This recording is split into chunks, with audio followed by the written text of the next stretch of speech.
Es pinjam di Shopee gagal terus ya. Jadi kita akan bahas beberapa penyebab kenapa sih untuk kita mengajukan es pinjam di Shopee es pinjam. Ya ini selalu gagal ya teman-teman. Nah di sini kita langsung masuk di aplikasi Shopee seperti ini. Jadi di Shopee kita langsung masuk di bagian menu saya seperti ini. Nah di Shopee ini ada yang namanya adalah es pinjam ya. Jadi es pinjam ini disclaimer terlebih dahulu merupakan pinjaman online. Dan di sini saya sarankan jangan pernah meminjam ketika memang tidak perlu ya.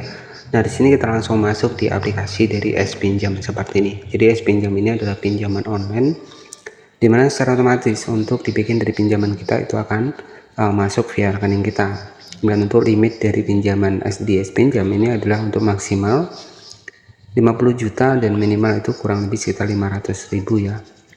Dan kemudian ada beberapa diskon 100% untuk biaya cicilan di bulan pertama. Aktivasi mudah pencairan instan cicilan sampai 1,95%. Dan untuk denda keterlambatan dari es pinjam ini itu kurang lebih sekitar 5% teman-teman.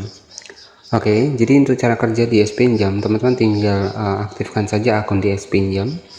Ya, dapatkan pinjaman dan bayar cicilan sampai dengan 12 bulan. Nah, kemudian juga ada beberapa tenor untuk bulannya teman-teman. Nah, jadi kita akan bahas nih, kenapa sih untuk kita nggak bisa minjam di es pinjam. Nah jadi ada beberapa alasan. Nah ini siapa tahu nanti teman-teman juga ada hal-hal yang mungkin akan saya sebutkan di video kali ini. Jadi untuk di bagian dari simulasi pinjaman sendiri, nah di sini pada jumlah maksimum ada 1 juta untuk 12 bulan sekitar 102.000 setiap bulannya. Dan oke, jadi apa saja sih untuk penyebab es pinjam di akun kita itu gagal? Jadi pastikan tonton sampai akhir agar nggak gagal paham. Oke, jadi es pinjam tidak dapat mengaktifkan es pinjam ataupun es pinjam gagal ya. Es pinjam hanya dapat diaktifkan oleh pengguna Shopee dan ShopeePay serta untuk es pinjam yang terpilih untuk mengajukan es pinjam tunai. Ada beberapa hal ketika teman-teman tidak bisa mengajukan es pinjam. Salah satu yang pertama adalah di sini kita itu memiliki pengajuan aktivasi yang sedang berlangsung di aplikasi yang lainnya. Jadi kalau kita terdaftar di aplikasi pinjol yang lain yang belum lunas ya maka akan sulit ya. Kemudian yang kedua adalah aktivitas mencurigakan pada akun Shopee. Kemudian berdasarkan nilai skor kredit pengguna di Shopee, Shopee es pinjam maupun keuangan lainnya ini belum memenuhi kriteria pengajuan aktivasi es pinjam. Nah jadi seperti itu. Jadi dari Shopee ini akan melihat nih untuk akun teman-teman. Nah salah satu yang pertama adalah kalau teman-teman sudah terdaftar di pinjaman online yang lainnya, yaitu maka secara otomatis kalau memang ada penunggakan yaitu akan terdeteksi di sini juga, dan alhasil teman-teman akan gagal untuk minjam di es pinjam.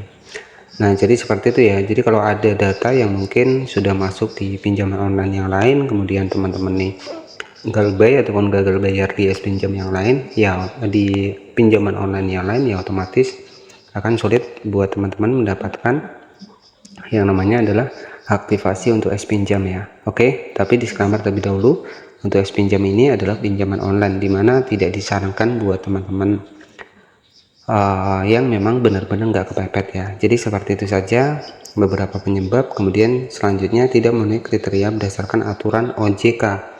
Nah ini juga buat teman-teman ketika memang tidak memenuhi di sini itu berbasis informasi pengguna yang memiliki pinjaman aktif ya.